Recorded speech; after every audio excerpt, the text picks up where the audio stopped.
Call the meeting to order.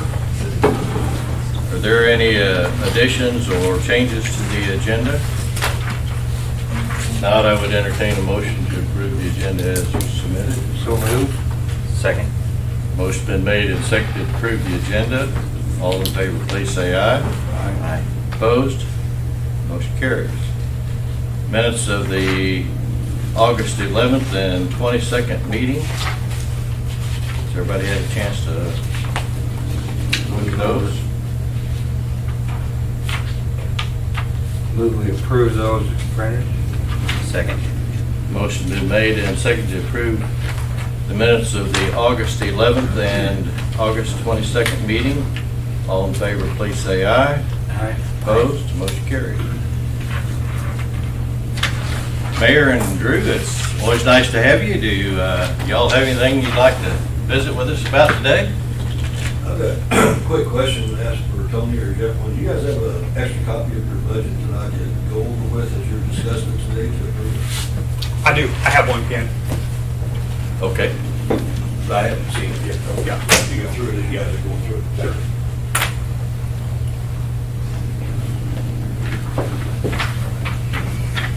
And are things calming down with the rate change and the software, Tony, and people calling and Yeah. things Yeah. are calming down? Yeah. I think everyone. I didn't know if there's anything we could do from the city council side when it's YouTube to make statements or do something to help get information out. Now our online system's up and going, so it seems to be going pretty well. So that's cut down a lot of the calls. I'm fighting the best I can on Facebook. That's all I got. Yeah. Well, we appreciate it. It's always nice to have you, gentlemen. If there's nothing else, we'll move into reports, I guess. Doug, looks like you're up first. Good morning, gentlemen. Morning. I do have two action items for you today. Both are budget items. First being the C-sub reclosure replacement and maintenance. C-sub is a small switching sub on the north side of town. It has two oil-filled reclosures with Cooper Form 6 controls. We would like to replace those oil-filled reclosures with vacuum reclosures. And in that substation, we'd like to pull maintenance on and replace a lot of insulators. There's a bad PT in there that we need to replace and just bring that up to date. And with that, my recommendation is for a motion to approve C-sub reclosure replacement and maintenance. Are you gonna do this in-house? Yes. Okay, and then do you have a price on these vacuum reclosers? They're about 17,000 each, approximately. Are they more expensive than the oil? I don't know what an oil reclosure costs. I would say So what's the big difference there? they're a vacuum breaker inside, so they'll extinguish the arc in the vacuum versus extinguishing in the oil-filled tank. So the existing reclosures have been there, I would guess 40, 50 years. They're pretty old. We'd just like to get rid of those oil-filled equipment on site. Yeah, they're smaller, more compact. You don't have to worry about a tank rupture and oil cleanup and that kind of stuff. Yeah, the old VWEs that are in there, I think those are VWEs or WVEs. They're VWEs. VWEs, they're pretty antique. So they still work, but you don't want to run them till they don't work. 'Cause it's never good. They protect a lot of equipment downstream and customers and homes and stuff. We want to replace them with the Nova vacuum reclosures. We have several of these in our system now. They perform well, work well. Working well. Yeah. They actually have a kit that you bolt them right on the VWE rack. So it's just a bolt in, it plugs right into the reclosure control, Form 6. It's just a 14-pin cable. So it's just plug and play. It should be pretty easy process to get them swapped out. And then full maintenance on the post insulators. We've had some trouble with some of the post insulators tracking. Not sure what the reason is there, but we have insulators in stock ready to replace those. Is there any reason why you wouldn't come in under that $70,000 budget? No. Now, with that $70,000 budget, we had entertained the idea of replacing the controls also. The Cooper has come out with a Form 7. I don't really think it's going to gain a whole lot going to the Form 7. They still support the Form 6. We're happy with the Form 6. Guys know how to use it. So I think we'll just stay with the Form 6. I'd make a motion to approve the C substation recloser replacement and maintenance. Second. Motion has been made and seconded to approve C substation recloser replacement and maintenance. If there's no other discussion, all in favor, please say aye. Aye. Aye. Opposed? Motion carries. Thank you, gentlemen. Next item is update the electric system study. Budgeted $80,000 for this. Luce, Daly, and Brain performed the last study in 2017. They take a detailed look at our generation, transmission, and generation lines and substations. This is reviewed every 5 years to maintain accuracy. And what they look at is potential future growth, problems with the existing system, identify those. I know it's key in last time we had identified that we needed a second tie, so that's how that kind of came about. On the last study was to get a second transmission tie. Was able to get that done. We did send out RFQs, requests for statements of qualifications. We sent out a total of 41, and we only received 4 back. 2 declined the RFQ. Did check with some references. And after reviewing all those and coming to the conclusion with talking to Jeff and his references, and I did visit with this engineering firm. They did come up and visit with me. So with that, my recommendation is for a motion to approve Toth and Associates to update the 2017 electric system study for a not to exceed price of $50,000. Did anybody visit with Steve on this, get his thoughts? Steve Mills? I haven't. Did not.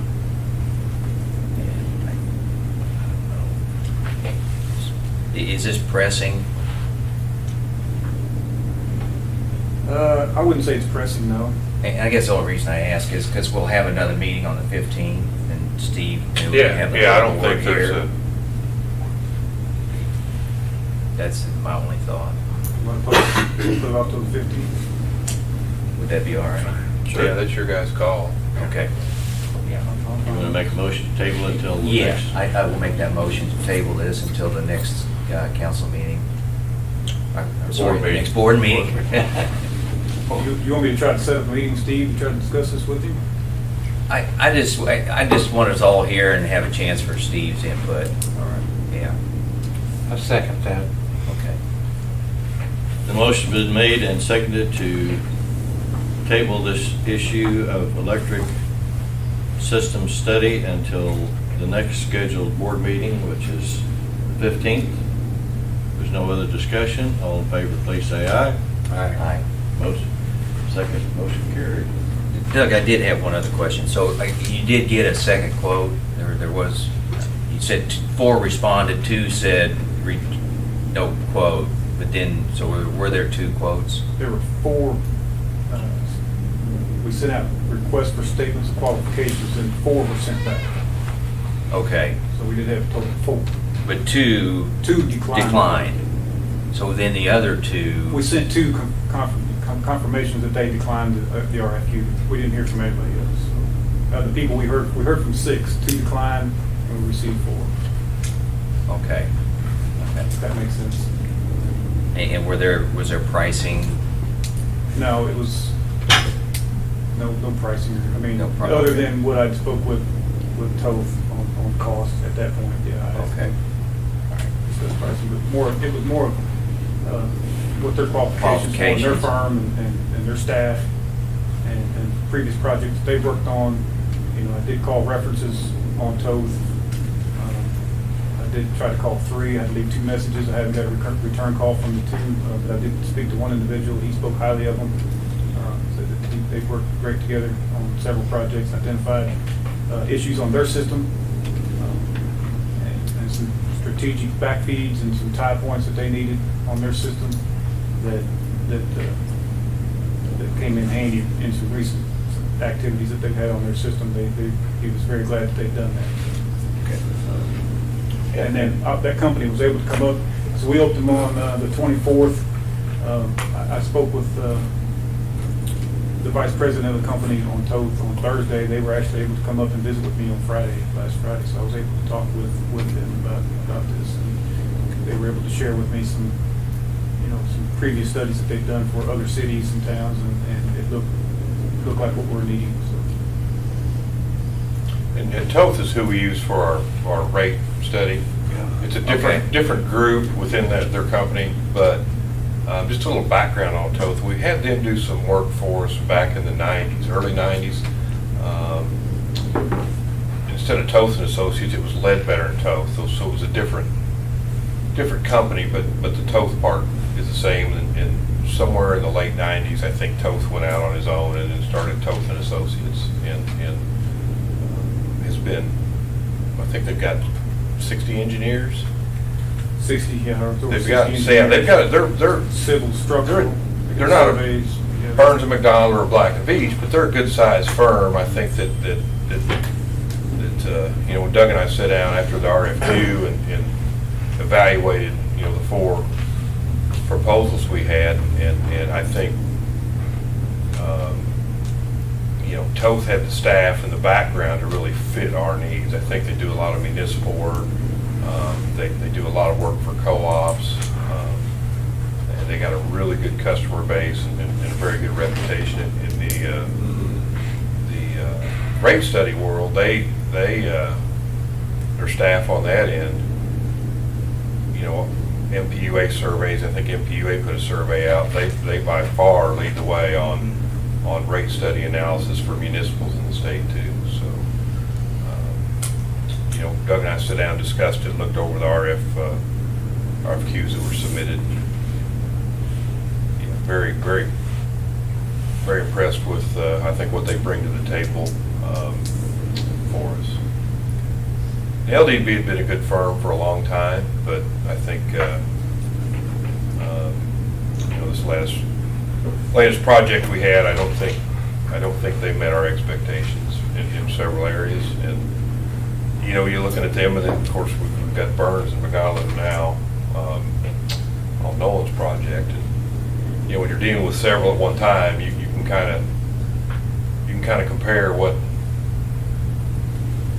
you get, the differences. So, and I think Toth should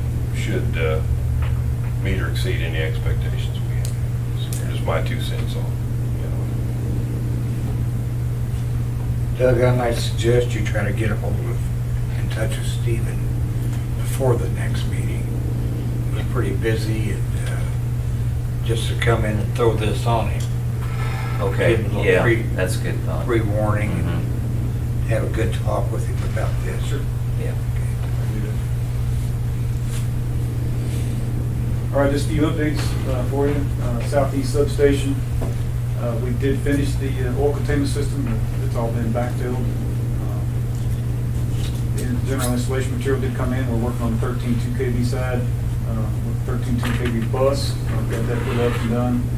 The wire has been ordered. I think it was an in-stock item, so it should be here pretty quick. The circuit switcher's been pushed back again to the 30th of September. I guess they're still waiting on material from other suppliers. I'm not sure what the excuse was this time. That's the 3rd or 4th time that's been pushed back. Engineering firm is still in communication with the transformer engineers, working on a solution for the sudden pressure relay. I know the engineers have sent at least 2 emails. I talked to them this week, and they're just going unanswered. So we'll keep working on that. Lightning substation battery replacements are done. That job complete. Fort Boyd Tree Services started this Monday. They're back spraying the right-of-way, the outlying areas on the distribution system, and the transmission line right-of-way. They started this week. Moving ahead on that. Overhead underground project's going well. The guys have completed the conduit installation and starting today to start installing full strings into conduits, and we'll be pulling conductors here pretty soon. A couple other things I want to mention.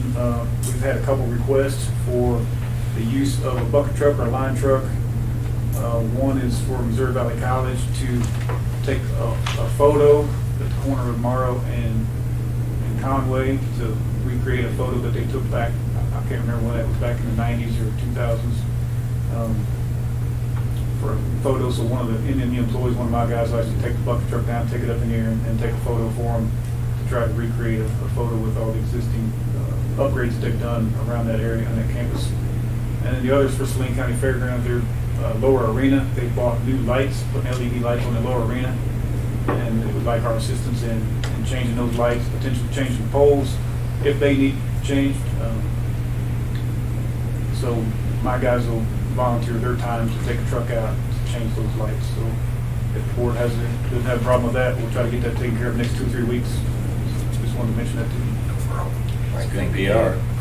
Yeah, just, you know, Chuck, just to kind of bring you up to speed, the board's kind of always, sees come up, let our employees use their equipment after hours to help what, you know, Yeah. benefit the community in Yeah, some sort of way. I think they did it at the baseball stadium. Yeah. Not recently or not too long ago. Yeah, and our employees are always really Uh-huh. good at stepping up and helping Yeah. out in the community. Just want to let you know about it in case you hear about it from the public, if somebody asks questions about it. Yeah, that's the right thing to do. That's all I have unless you have any questions. Anything else for Doug? Thank you, Doug. Thank you. Tony, good morning. Morning. Morning. Morning, Tony. I do have, I hope everyone got a copy of the budget yesterday. I tried to get it out to you a little early so you had time to go back through the changes I made. I'm not going to go page by page like we did when we met, but I do want to kind of highlight some of the changes and things I've made. If you go to page 3, you'll see this throughout the budget, but one of the things I did is I put little asterisks by some of the projects and then put a little summary of what those are for. So like on page 3, we have the main replacements, and then I have that those projects have been submitted for ARPA funding, just to kind of give you a little update on what projects have been submitted. That's just something I added. Page 5 and 6, it's kind of the same thing. We have some, the truck scale and the glass crusher, those 2 items that are marked, those have already been accepted by Region F solid waste funding. And those are the total cost of the project. That doesn't, that's not just that doesn't include the funding in that price. If you go over to page 7, on the electric distribution, the Southeast sub, we had $1.1 million in there. That was what was remaining on the budget. After visiting with Doug and Jeff, we went through everything, and we have roughly about $250,000 left on that, so we could come in about $900,000 under budget on that project. So I went ahead and updated that number to reflect in the budget. And if you guys have questions, just holler at me and stop me here. Page 11 and 12 on IT, I put a little another notation on there to kind of explain the grant and the funding on both Grant 1 and Grant 2. It's just a little additional note there I put to help remind you guys how that's all going. The same thing on page 15 and 16 of the wastewater collection side. That those are ARPA eligible. And then on page 18, the capital improvement summary, I put a little summary down there at the bottom to kind of explain what all was approved, what's eligible, and just a little summary down there.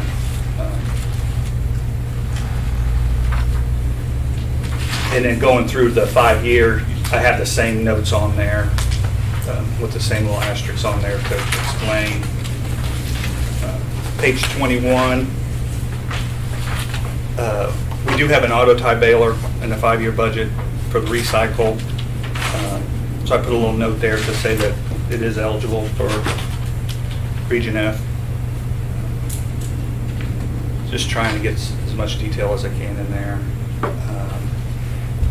And you'll see that's kind of the same with IT. I have the exact same notes on IT and on the water, wastewater side.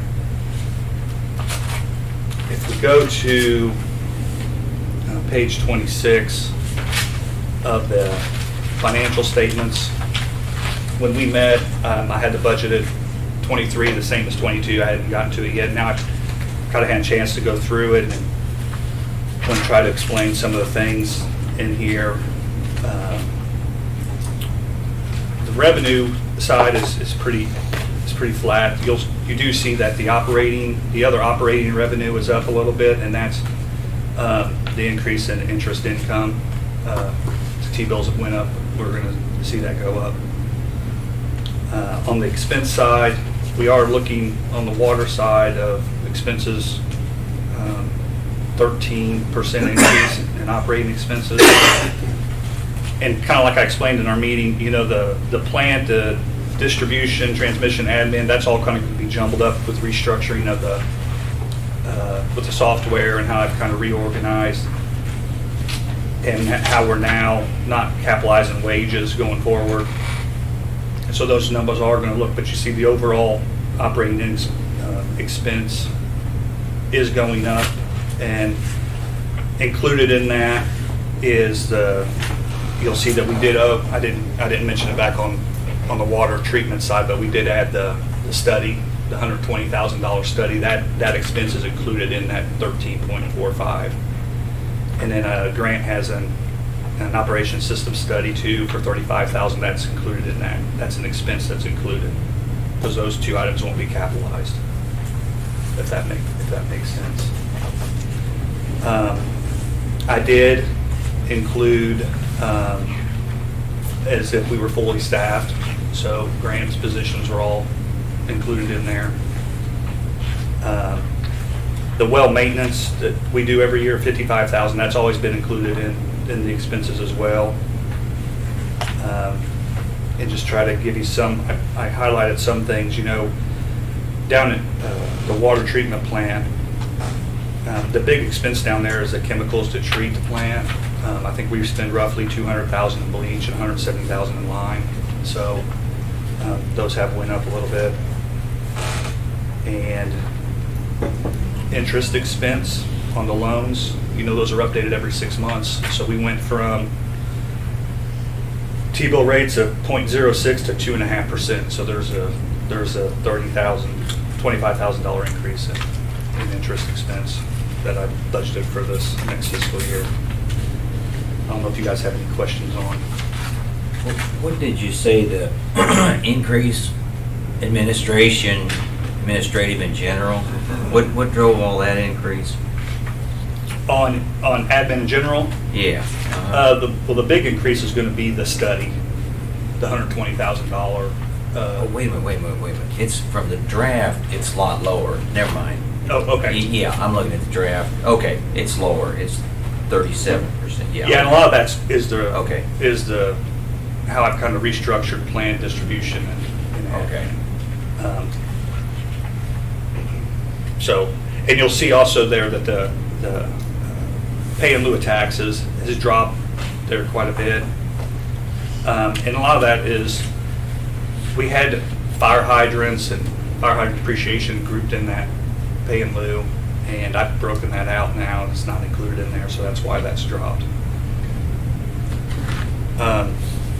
On the electric production distribution side, a lot of the same recurring things. Our generation, you'll see up there in the resale that we have 168% increase. And that's always been kind of a hard guess on how much we're going to generate. But the last few years it's been pretty high. So I've adjusted the budget to reflect that. As you see, last year I only had $250,000 in revenue budgeted, and we pushed almost 600,000 this year. So I've kind of adjusted that based on what they're forecasting. In addition to that, you'll see down at the bottom on the expense side, our fuels also went up. So those two kind of tied to each other. On the other operating revenue, the big increase there is obviously the interest income that we're receiving back from the loans, from water and wastewater, and what we have left in investments. On the expense side, a lot of it is just the same thing, the regrouping, the wages that we typically have capitalized on projects is now all being captured on the income statement side. You will see that our purchase power costs are forecasted to go up 7.5% this year, due to cost of fuel. Overall, though, we're looking at about a 12% increase in operating expenses on the electric side. Once again, on the pay in lieu of taxes is down. A lot of that was recycle was grouped in that, and I've broken that out. So that's why that's down. Natural gas is pretty simple. There's really no changes there. We were a little late on the rate increase last year, but MME had several, they set several demands, new points last year. So we had $61,000 of additional charges for their demand that they hit. So that's kind of why our estimated revenue is more in line with the budget, is because of that, of those demands. And going forward, I didn't budget any demand increases, so you never know when they're going to do that, if they're going to hit that or not. So I just assume we're not going to hit any, and then if we do, it's addition. On the broadband side, you'll see there under other operating revenue is up, way up, and that should be I'm budgeting the grant money that we get back. We have to report that as revenue from round one. On the expense side, the IT department does a lot of service installs, and before we were capitalizing all that, now we're expensing all that. So the other wages part, so that's where you see the big increase there. And the pay in lieu of taxes is up, and a lot of that's due to donated utilities and material. And I also budgeted in 2 new staff for Jim in that department as well. On the wastewater side, kind of the same. On the other operating, you'll see I have budgeted 183. We do have some FEMA and SEMA money still coming in for the flood, and I've budgeted that in as well. And then on the operating expense side, it is up. I didn't budget any savings on the utilities down there because we really don't know what that's going to reflect yet. There should be a savings there. I did not include that. I did include a portion of grant staff being fully staffed in this on the wastewater side. And the big chunk of it really is interest expense, because they will start paying back the loan to the aeration basins. So our interest expense went from $5,000 to $100,000. So that's a big chunk of it.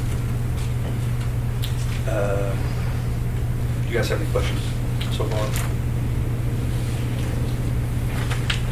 I know a lot of this we've already covered. On the summary of the financial positions there, you'll see on the electric department side, I've broken out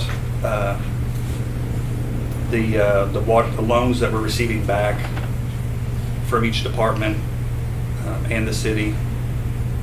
And then something new in there I have is we're going to transfer natural gas. We'll start we'll pay back, start transferring money back to electric. So I have 500,000 budgeted for this year. And that's really kind of getting our cash reserve policies back in wherever they're at. Other than that, overall, we're looking at a net income loss of 563,000 with our working capital dropping 3 million. You'll see estimated in 2022, our cash dropped roughly 4.2 million. A lot of that was in electric. So I don't think I missed anything unless you guys have questions or anything we need to talk about in addition. Yeah, there's no rate increases proposed in this budget. I think on the wastewater side, I know we've discussed a second increase to pay for those projects. But I think we want to wait and see when the new system gets operating. As Tony mentioned, we're going to see some savings on the electric side on operating that plant, but we don't know what that's going to be. And I think until we want to kind of wait and see what the impact that's going to have before we move forward with any type of rate decisions. Time of use on the electric side is in the budget. I think we've got everything in place, billing system, the meters. We do have Toth and Associates in here again to help us deploy that. But, otherwise, there are we have no rate increases included in this budget. So it's kind of a wait and see on the sewer as far as what our operating is going to be. I think electric time of use should be, we may make some adjustments there, but time of use should help both ourselves and our customers. And the big hit on electric's the wholesale increase. And that's really primarily driven by gas. I think in July, natural gas generation set a record. And what's odd about that is the price was pretty high. I mean, we're seeing, I think gas was $9 yesterday. I don't know if you checked today, Carl. It's probably over $9. Staying right at that. And we're running. We ran yesterday, and then you guys got extended too. So. And it was $2.70 this time last year. All of them. So the price of natural gas is really having a huge impact on market power. And fortunately, our portfolio with the pool, we've got about 60% coal resources. So I don't know if you guys noticed on our last bill, our asset charge was negative. Our energy charge was about double what it normally is, but our asset charge was negative, which helped offset our all-in costs. So, and I think we worked on the MPUA budgets, and Missouri Gas Commission, they've doubled their forecast on gas expense, but I still don't think it's high enough. It's 6 something, and I think, like I said yesterday, gas was $9. So we don't supply natural gas for winter heating, but now would be a good time to address any insulation or anything need you have, because I think the rate adjustments for those companies come up in November. So, but that's really the big takeaways from the budget is really on the expense side is the natural gas increase.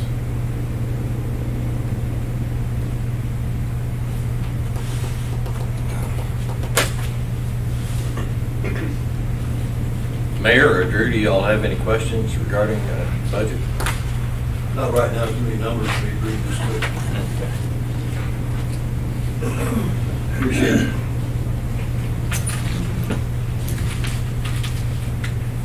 And again, as we move forward, if the board approves the budget, then that has to go to the council for approval. And then even upon that approval, each individual project has to come back to the board for approval before it moves forward. just kind of a reminder there, so. There's quite a few steps in.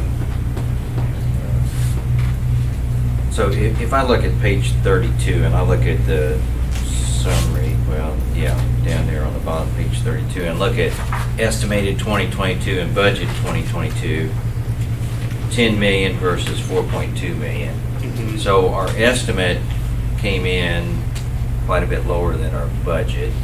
And it looks like most of that is in capital projects. Correct. So that tells me that our capital projects were coming in under what we budgeted for capital projects. Correct, yeah. Or they're behind. being carried over. Or behind schedule due to Well, supply chain issues. Yeah, yeah. But- But spend, We, forecasts, yeah, we didn't spend the money we budgeted. Some of that's due to coming in under budget, and some of that's because we. because of our spending. Well, because supply chain, I mean, you Right, know, uh-huh. Doug's project in particular should have been completed 2 years ago. You know, some of that goes to the engineer, but, Yeah. you know, when those expenses get drug out, you know, and I think you'll notice on each project we have in there, anticipated completion date, you know, we've entered those as well, but, you know, there's things out of our control on some of those, on whether or not we get those completed. So, but I think, and that's had a little bit of impact there on that, which is good. I mean, you know, we didn't.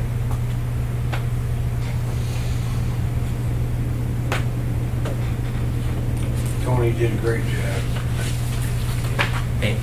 And this gets presented to the council, the next council meeting on the 8th, Tuesday, the 6th Tuesday? 6th, Yeah, okay. it'll be Tuesday due to the And then there'll be holiday. 2 readings, yeah, okay. And that's, yeah, they only have time for 2 readings. Right. So that's kind Okay, of, yep. we've had to bump this up a month or so, you know, quicker than what we had in the past, you know, 4, 5, 6 years ago. I haven't received any questions from councilmen that attended the meeting with us as well. So. And just as a matter of record, we had a work session, we spent about a little Couple over hours. 2 hours Yeah. going through this in detail with the board and a couple of council members. And hopefully we address the feedback with this latest Yeah. revision. So with that, if there's no other discussion, I would make a recommendation to approve the Marshall Municipal Utilities Annual Budget for fiscal year 2022, 2023 as presented. Second? Motion's been made and seconded to approve the Marshall Municipal Utility Annual Budget for fiscal year 2022, 2023 as presented. There's no other discussion or questions. All in favor, please say aye. Aye. Opposed? Motion carries. Thank you, gentlemen. Thank you, Tony. I'll sign this paper. Just a few miscellaneous things there. Last week, beginning of last week, we did get the credit and debit cards up and working. So those are working face-to-face now. And the online, I got set up last week. It is up and going. We haven't officially announced it, but it is up and working. We have some flyers and some mail inserts we're going to put in, and some social media stuff we're going to try to get out there here shortly to let everyone know. Other than that, I'll have to answer any other questions you guys have. I think that online stuff's going pretty good, isn't it? Seems to be, yeah. I think that's really going to be a huge benefit to our customers, to be able to do debit and credit. And the online, I think, is pretty simple too, isn't it? Yeah, there's the QR code on the bill. If you just open your camera and put it on that, it takes you right to their account. We also have a link that'll be on the website, and then there's a number they can call in, make a payment over the phone if they want to do that. And it's going to give them their balance. And it seems to be all working well right now. So Yeah, I think from a customer convenience standpoint, it's a big improvement there. So hopefully we didn't want to announce it until we made sure we had all the bugs worked out. I think Tony made himself a guinea pig and paid a bill, and yeah.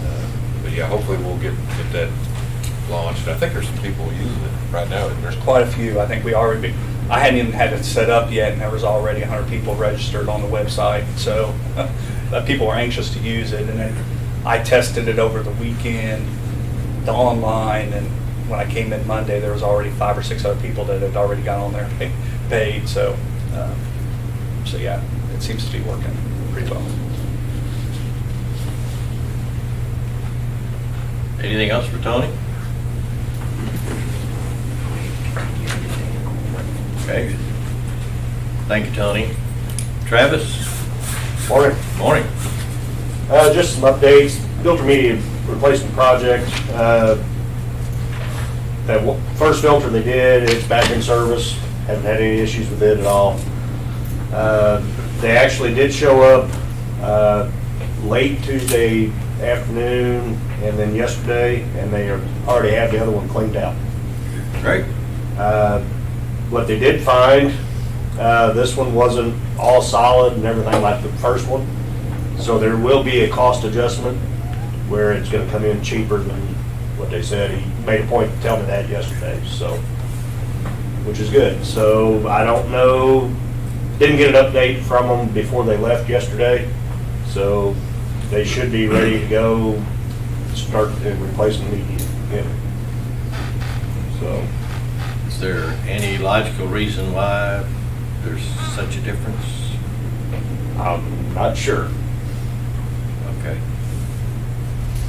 Which this one,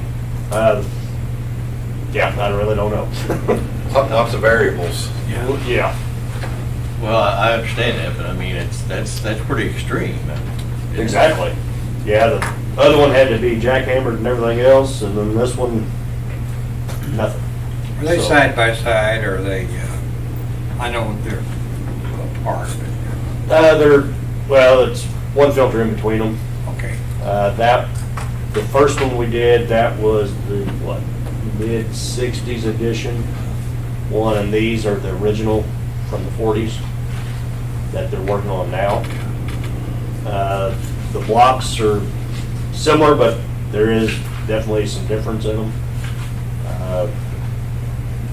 The ones on this filter, it has, which you still have the clay liner, or under drains, or, yeah, clay tile under drains. This one has smaller diameter holes where the water trickles down through the media, down through those, and it collects down in the clear well, but there's a lot more of them. And it doesn't look like this one was encrusted or anything like the other one. I would have thought smaller holes would have been worse. I would have too. But yeah, which I was in and out yesterday, and then when I came back in, they were already rinsing it back down and everything. It's like, really? So, I'm kind of surprised. Okay. So, which is a good thing. Yeah. So hopefully when we do the other three, that'll be similar, but who knows what we'll find. But, Okay. Then an update on lead and copper sampling, which the customer notification has all gone out, everything, certification back to DNR has gone out. So kind of, just so you guys are aware, our 90th percentile was 3.72 for lead. The action level for lead is 15 parts per million, so we're well below that. The 90th percentile for copper, our results were 41.5 parts per billion. The action level for it is 1,300 parts per billion. So looking at that, we're in really good shape. Is that explained in the letter that goes out? Yes. Okay. Yep. So this notification will go out now? Yeah, it went out, the customers, they were mailed out last Friday, Okay, and the certification form, I believe, was sent out this week. great. And by customers, I think that's the ones that took the samples. Yeah, the customers that took the samples.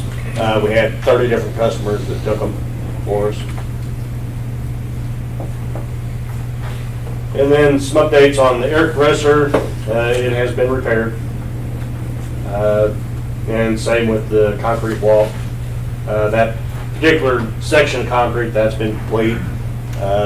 Shortly, we're gonna work on another section that needs repair. Everything. Other than that, if you have any questions, I'll be happy to answer. So only the customers who took samples will get this notification. That is correct. Do you think we ought to put out something to the public? Well, I think or- we do an annual, Yeah, we'll do a annual consumer confidence report, Okay. and it has that information in there yeah. on the results that we came up with for that sampling for lead and copper. There's a whole section just on that piece, and it's actually on our website and everything. But yeah, that gets put out each year before July 1st. Well, I think this is kind of an incentive too, if you know, because these people volunteer and we give them water bottles and they take it in their homes and then, you know, they get a sample back. So I don't know how many of them do it because they're, you know, want to know what the quality of the water is inside their home coming out of their tap. And so they kind of get, you know, they get that notification back. But it is included in the annual report that we do annually, and which is really a lot more comprehensive. It includes All kinds of sample results. everything. Right. The county got some funding for a water quality study, didn't they? Didn't I hear something about that? I think something on a engineering study. Yeah, will that, I'm sorry, go ahead, will we participate, or will that be? No, that was just on the rural water district. And I Yeah, think that might be for a booster station. You know, of course, Sling 3 added a lot of volume to their system and the water tower in support of growth at the junction, which is a good thing, but until the consumption catches up with the capacity they added, I think they're looking at adding a booster station and some engineering involved with that. And I could be wrong, but I know at one time that was being discussed or addressed. Because I think that was a grant from that they applied for through the county on ARPA funds. And I'd received a call from a county commissioner, you know, wanting some details on what they were trying to do, so. But that's the only thing I'm aware of that they've applied for to have done. You can add something? No, well, that's what I understood, for Water 3 and they were wanting to do this.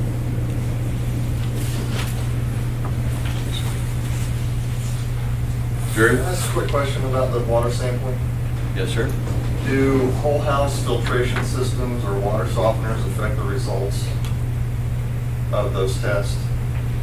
Yes, Okay. they can. So I am one of the houses that samples, and I have both. So I try to sample from my outside faucet that's not connected to it to get a true result. I didn't know that might be something in the letter that you send out for sampling that you tell homeowners. I thought it could, and I didn't know if you wanted to know inside my house that was post-filtered, or if you wanted like raw results. So I've always, Yeah, it has to be before any treatment. so I always go out to my outside faucet to give a good sample, but I'm not sure a lot of people don't think like me, which is probably good, but I don't know if that's something when you send out your sample that you say, if you have this, I don't remember reading that in any of the letters. If you have a system that filters or softens, or to please use something that's not connected to that or don't be involved in this study. Usually if they have some type of treatment, usually don't have those applied to the sampling events. Because it has to be taken from a faucet that people normally drink water from. And if all that's on a treatment system, it's not a So representative. then should I just Probably not, so we may have to change that. because I always, just run my outside faucet. I follow the rules of the, whatever it says, but I just don't use my inside faucets because they're all, some of them are multiple filtered. Okay. Yeah, So I use a pre-faucet, but it's not I'm gonna drink out of a garden hose. Okay. I mean, I'm old school like that. But- So I didn't know if there needs to be some adjustment on that. Or- Probably. Okay. We'll have to, yes. I think Drew's point is well taken. I mean, from a realistic perspective, I think it needs, if you've got a filter system in your home, I mean, that's gonna skew the results. I would much rather that Drew, that we play by the rules that Drew had. I mean, let's look at a true sample. If we're gonna- Well, I think that's the intent. I think. That's the intent. I We did may have need to- some that took out all their metallic plumbing and put all PEX in. They requested to be removed from the sampling. Had some other ones, I believe, put either a water softener or something in. They wanted to be removed.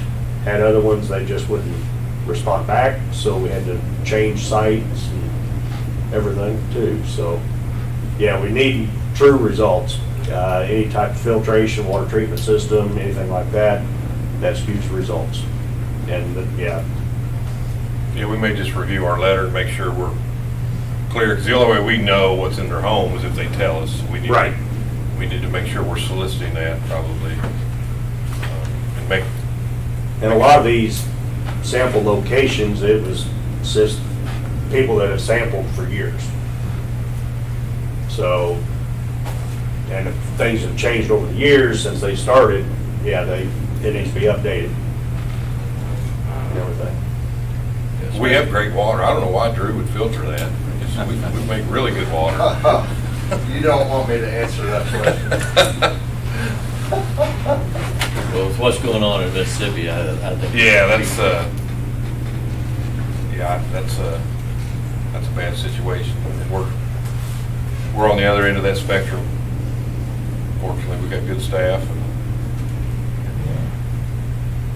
leadership and a board. It's really scary. I don't know whether y'all saw the thing about Lake Mead on TV. Yeah. That's, And we've got good source water too, so we're pretty fortunate here with our water supply and the quality of the water that we're able to make. But maybe just a clause on that letter saying, if you have such and such systems, contact us. We'll find somebody else, something like that. Okay. you CC those results to Tammy? Nope. Sorry. Vindictive. Grant, you're not, I told you I'm sorry. They don't work. They're mean. Real mean. Okay, well, thank you, Travis. Oh, was that it? Yeah. Okay. Moving on. Grant, good morning. Morning, gentlemen. Just a couple updates. The pump number 2 at Southwest Lift Station, they did find the issue with that. It was not necessarily a bearing, but the casing around it, so they had to do a little machine work and probably put a race in it. They did discover the problem. They probably won't get it in the shop till the middle of the week next week, so we're probably still a couple weeks out without that pump. The sewer project in the alley between Jefferson and Odell, they should be setting the manhole today.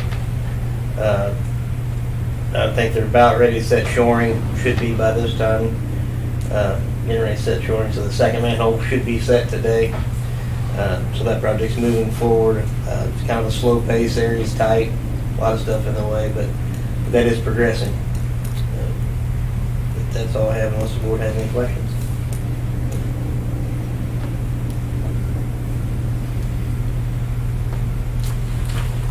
Thank you, Grant. Jim, good morning. Morning, Jim. Morning. Crews are working on a couple areas north of town, 65, number 1, number 2. They should be about done pulling fiber. We've got about 3,000 feet of fiber to pull on Grouse Avenue we're having a little bit of trouble with. I think we're on our third attempt today. So first day that conduit was blocked, and the second day we had a little trouble with the new blowing machine, so I think that was just a timing issue. But so hopefully today it'll go better, get that last piece of fiber pulled in there. Those are fairly small areas, so they won't take a whole lot of time to splice. We've got bids due next week for round 2, about 90 miles of conduit installation for grant number 2. So hopefully next board meeting we'll have a recommendation to get started on conduit for round number 2.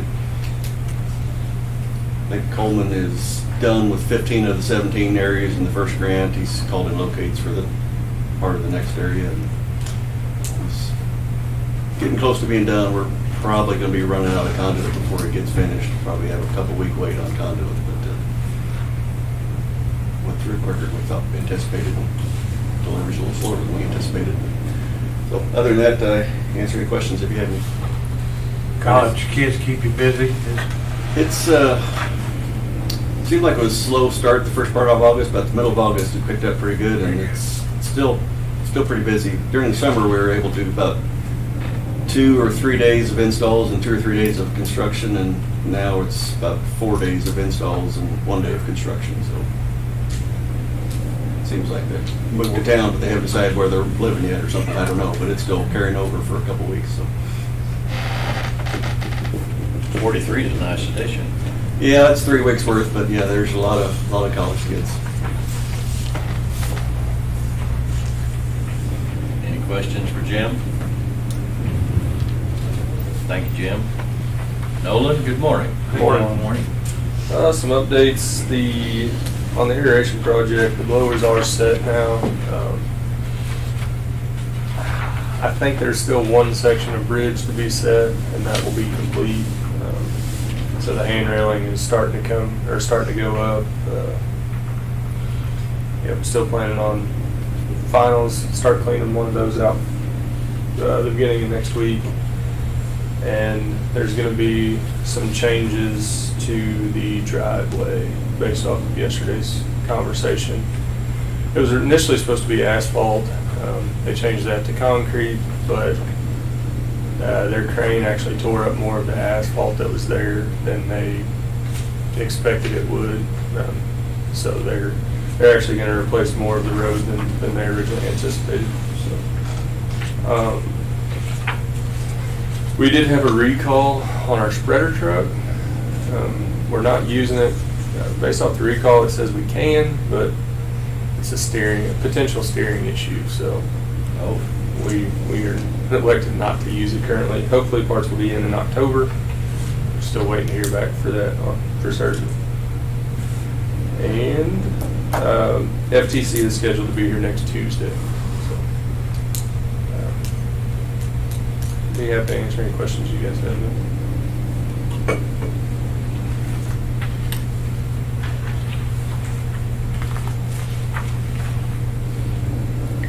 Any questions for Nolan? Thank you, Nolan. I guess Carl, you're up. Morning, Jimmy. Morning, Carl. We are waiting for some tests. ET took their own set of tests. They wanted to know the previous test we had taken showed some microbial growth, and some of it was bacteria. I think one was fungus. But they wanted to know the amount, so they took their own test, and waiting to hear back from them to proceed in treating that in the fuel storage there. The old fuel, we had that high salty stuff, stuff just didn't grow in it, which was a nice thing about it, but the requirements are all below sulfur now, and it's kind of lends itself more to growing things in it. So we are keeping a close eye on that. It's just actually a common thing with that type of fuel. So, I did add some pictures of the Fogger building there that was completed and the equipment inside.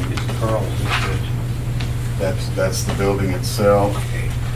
The other 2 pictures are inside. The lower picture, the front are the controls for the Fogger. The back skid is the RO unit, the reverse osmosis unit. And then the tank that we reused from the plant Yeah. that, for the treated water. So that's kind of a picture of the whole system there. And this building is the one that we purchased, and you all put up, right? Yes, sir. Okay. It is. It looks nice. Well, thank you very much. I'll pass that on to the guys. They did a really good job on It it. is. The glass crusher, we have put out bid spec for the 13 vendors. We're gonna have a bid opening on that the 29th. And as far as the bottom, I do have the bid spec done for the truck scales. I was just kind of giving it a last look over. I'm gonna send that uptown for the guys up there to look at. And other than that, I'd be glad to answer your questions. Steve's always interested in the recycle prices there. That as you can see, that they're still kind of going down some. Papers, mixed papers down to $35.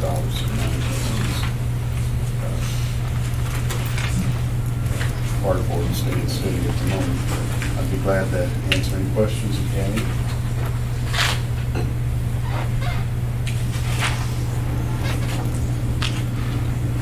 That one load of cardboard, how many ton is that? Whenever you say ship one load? Around 20, 22 tons, right in that area. We've actually had a couple other trucks in since then, but that'll be on the next report. So. Okay.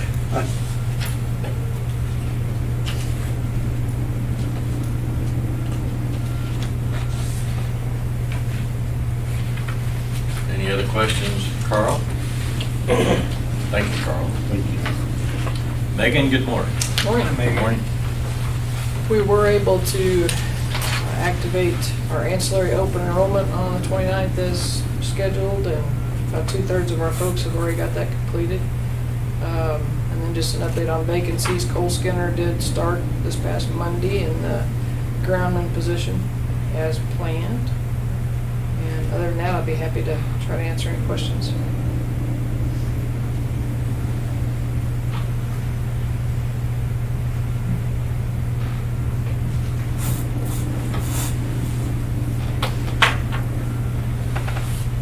Anything for Megan? Thank you, Megan. Jeff, guess you're up. Morning. Morning, gentlemen. I do have one item this morning.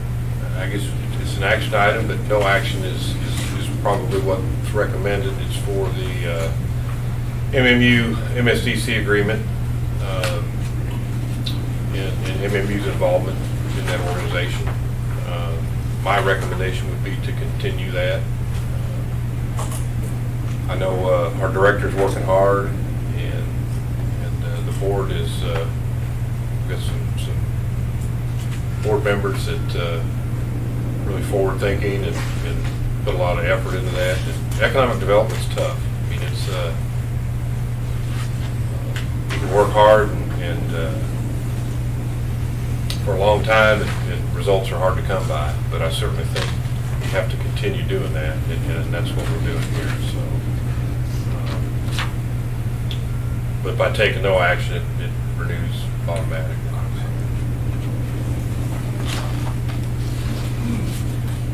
And I should probably do a better job of reporting what goes on there to you gentlemen, and hopefully have Sydney come and kind of talk about some of the things we're doing, at least once annually. I know Ken visits with her from time to time, probably in Kiwanis, but other than that, probably should try to have her come a few times a year. I think that would be helpful.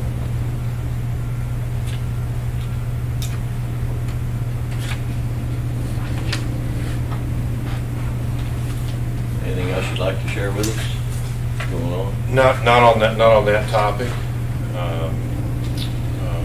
If you guys don't have any questions and want to let that move forward, I can move on here. Just a few other things to talk about. Continue to include the peer review summary in there, and update, I don't know if you guys noticed below those, I try to update any progress we've made. Pretty good headway on most of that. The interdepartmental loan stuff, I do have a just rough draft that I've shared with Tony and Megan. Tony obviously has been occupied with budget and everything else, but hopefully here shortly we'll be bringing that forward to you gentlemen. But if you have any questions on anything in there, it's succession planning. Some of those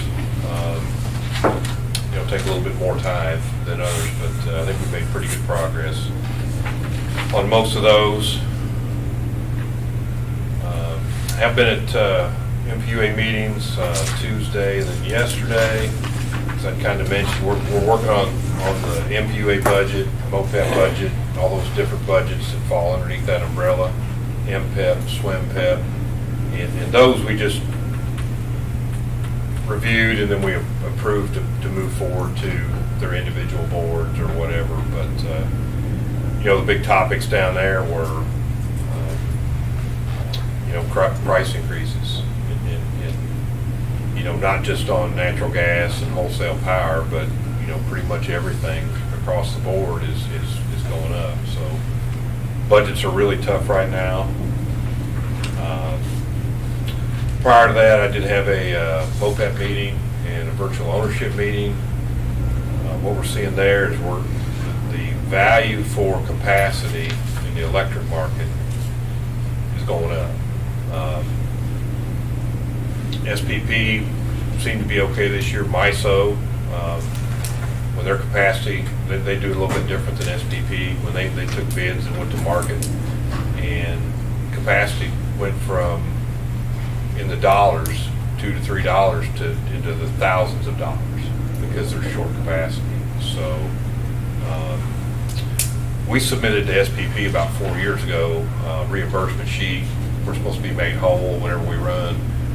Rebecca and their staff, we're going to meet with them a week from Monday and update that to make sure our costs are current and make sure we're not leaving anything on the table there.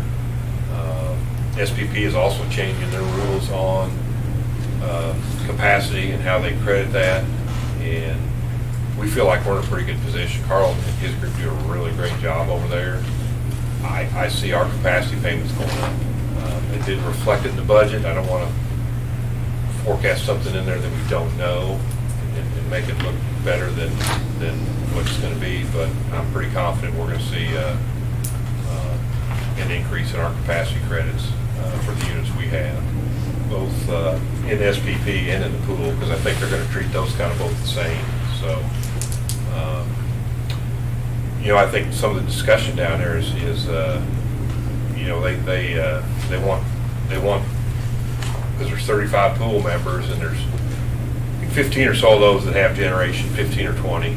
I can't remember right off the top of my head, but they want to have a reserve account. I mean, they give us capacity credits, and the reason for that is to have money to do maintenance on the units. Well, I think you've got communities that aren't doing that.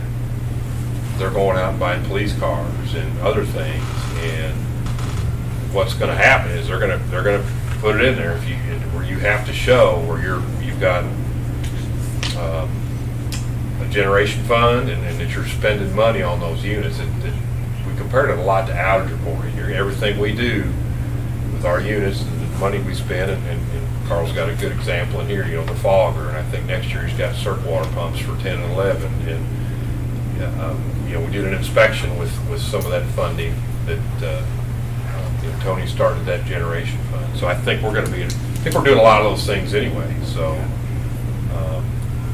but really a lot of it stems from Winter Storm Uri. We're making all these capacity credit payments, and a lot of those units aren't showing up when they're called on, and that's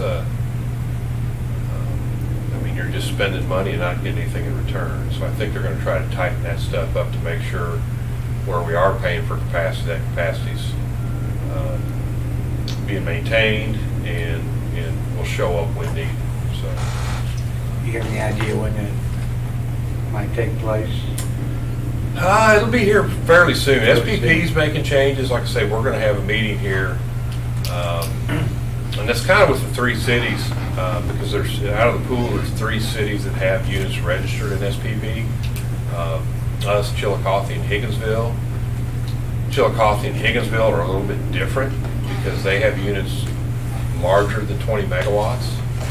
One is based on your nameplate on your generator. It's not, you know, you could, and that's how it qualifies, but so they have to have, you know, they gotta have NOx credits that they have to purchase and buy.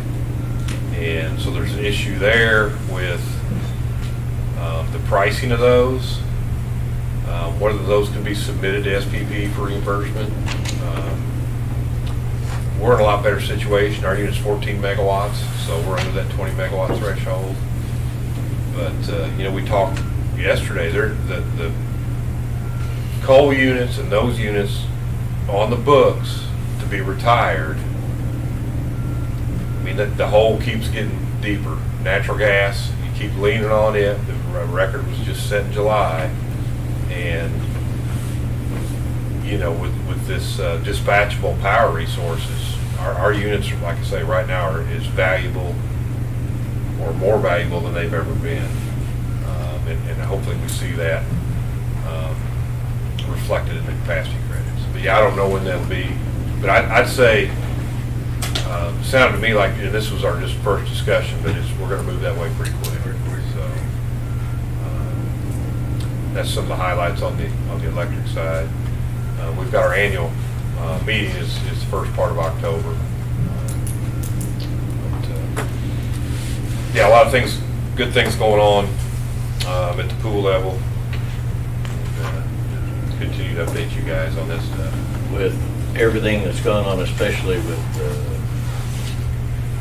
storm we had, is there any additional consideration for adding some generation? They're looking at purchasing some capacity right now. I don't know that they're actually looking at buying generation. There's you know, the capacity market out there. I think that's being looked at, I think, but I don't know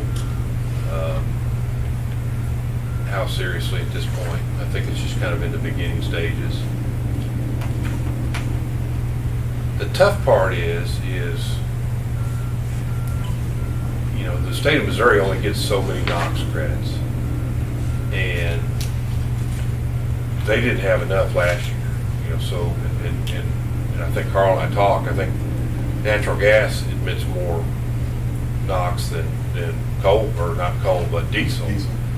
And so, if you're already using all your credits, where are you going to? And there's none available. How are you going to cite any new generation? So, and that capacity could be even bought out of state as long as it's on, you know, in the footprint of the pool or, you know, the market. So I don't know how that's going to go. It's just you know, everything's anti-fossil fuel right now, and you know, until they figure out something to supplement renewables other than fossil fuels, eliminating fossil fuels is it's going to make the prices go up. We're seeing that natural gas.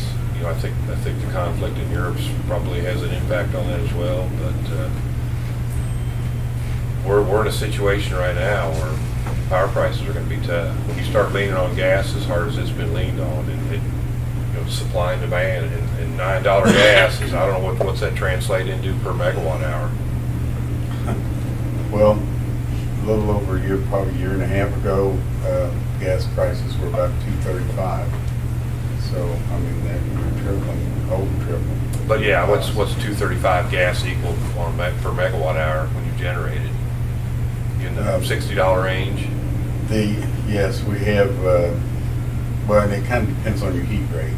Right. The gas turbine's got a heat rate of 15,000, and the 10 and 11s have a heat rate of 8,700, which is how many BTUs it takes to make a kilowatt. And so the lower the number, the better it is. And so, yeah, I mean, you can just do the calculations, you know, that off of that. But yes, you're looking at what was $60 power is now $180 power. Well, what our all-in costs, we pass on, that we pay at the $60 range, that's 18-cent power. And we're $180 still in the market. megawatts, 18 cents, which is almost double what our customers are paying. So, I mean, and that's at a good heat rate. That's at an 8,000 heat rate, not a 14,000. So, Right. we're just gonna have to keep a close eye on it. Do what we can to, I think time of use is gonna help, certainly. You guys see those charts, and if we can, because that's when the gas affects the market, is on your on-peak. That's when we get called. You got $9 gas, Carl's phone still rings, hey, we need you to fire up on the peak. But if we can set our rates up and encourage people to use it around that time, that's gonna be beneficial. I see this as a double-edged sword. I mean, it's just like going back to the storm. I mean, if you need power, you need power. It doesn't make a difference what it costs. If you can't get it somewhere else, if it's not available, I mean, I would think most customers, the cost is gonna be the last thing they look at if they're sitting there with no electricity. When it's 20 below out. Yeah. And their furnace won't work, yeah, that's, I think that's what you saw in Winter Storm Uri. Well, that's- Fortunately, here, we've got, I think our mentality is prepare for the worst and hope for the best, and I think the board's helped us make some good decisions on having diesel tanks that are full and that have, a cloud point below negative 16. And I was talking to John Grotzinger, the power supply engineer down there yesterday, and he complimented us. He said, "You guys are doing it right." And regardless of the situation, I think, that kind of situation there, I think, would be real. If we're in that situation, there's a lot of other people a lot worse off because we're pretty good, as good as I think we could be. So, but yeah, it's time uses. I think our timing there with what's going on in the market is and I don't know if we'll be the first one in the pool that's making that move. So I think timeliness of that's going to be pretty good. Any additional thing about Greenbelt? No, I think it's still, you're looking at 2027. I think, and that's due to lead times on, I believe, the inverter station. I think the line will probably be built before 2027, but it's DC, and the inverter station needs to be built to tie into the existing AC grid, and I think that's where the delay is going to be. So, but yeah, it's still moving forward. And, there's we got a really, really good deal on that to the pool, and I think that's long term. That's going to be a really, really beneficial to have, but we don't have it now. So I mean, it's going to be 4 or 5 years, but I think that's going to provide some stability down the road for certain.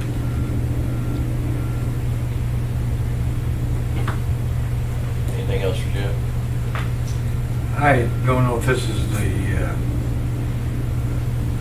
this needs to go under business, but I understand you got a call about the feasibility of putting a light out at Stonehenge.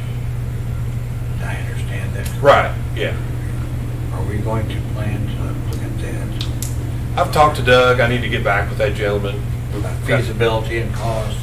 Yeah, well, initially we didn't think we had any conduit there. Yeah. There may be some conduit, but And that's for the south end, isn't it? right. Where it's really dark there. Right. So it's right there, I think, on borderline It's a long on way from any existing power.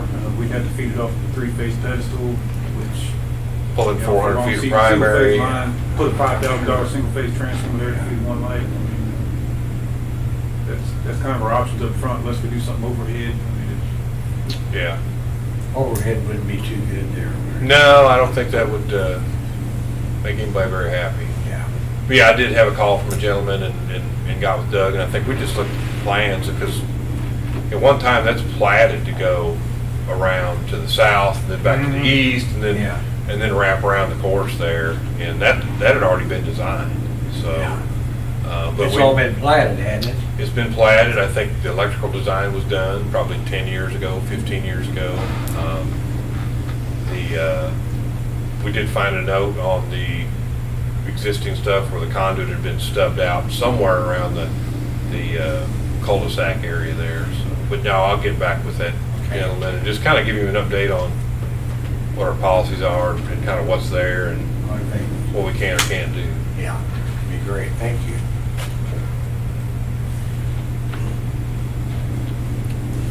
There was nothing else for Jeff. Thank you, Jeff.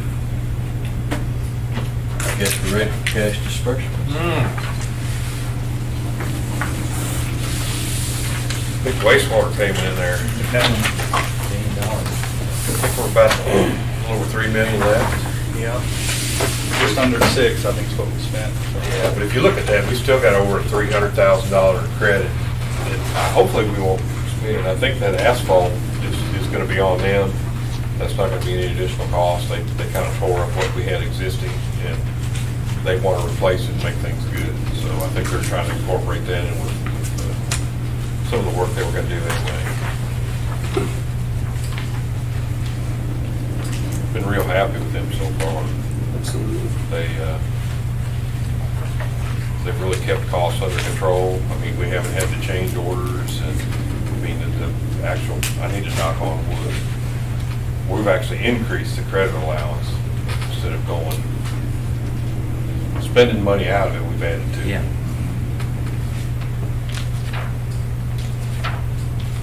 I think Jim's plow was in there too somewhere.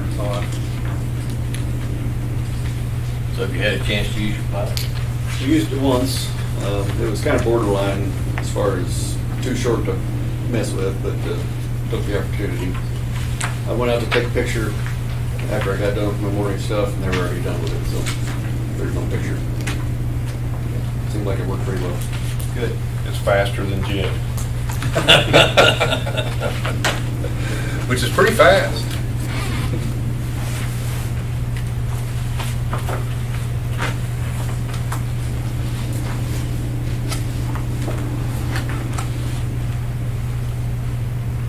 Any questions about disbursements? Move we pay the bills, take cash disbursements. Second. Motion's been made and seconded to approve cash disbursements. All in favor, please say aye. Aye. Opposed? Motion carries. Next board meeting is scheduled for Thursday, September 15th. That work for everybody? Yep. We'll be out that following week, but we don't have a meeting that week. There's a little, I don't know if you guys have questions about that. That's up to you. For an exec session. Executive session, yeah. That's,